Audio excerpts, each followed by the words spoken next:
Olúgbéniró mọdé ọba àjírònú kan ọba tí ń lànà síbi tí kò sọ́nà. Olúwa lànà ire fún mi lónìí níbi tí ayé ti sọ wípé kò sí ọ̀nà, jẹ́ kí ọ̀nà là fún mi. Gbogbo ègún tàbí èpè tó máa ń sọ ọmọ ológo ìdílé di ẹrú, Olúgbéniró Aláàfin àṣẹ rẹ sọ̀rọ̀ kó parẹ́ lórí mi.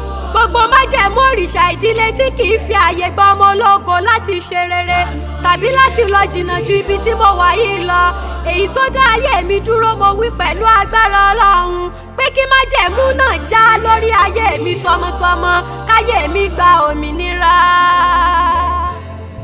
Ibi tí ọmọ aráyé ti sọ pé kò sí ọ̀nà, mo ní ibi tí ọmọ aráyé ti sọ pé kò sí ọ̀nà fún mi, Ọlọ́run dákun lànà síbẹ̀ fún mi. Ọ̀nà tí mo ń rìn yìí ni ọ̀pọ̀ èèyàn ń rìn, tí wọ́n ń rìn láàrin iye tí ọ̀pọ̀ sì ń rìn láàrin wọgbó.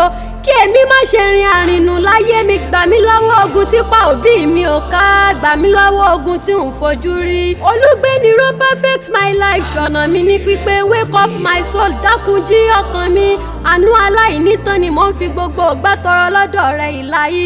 Give me unquenchable light ìlàhí, ìmọ́lẹ̀ tí ò ní kú láíláí.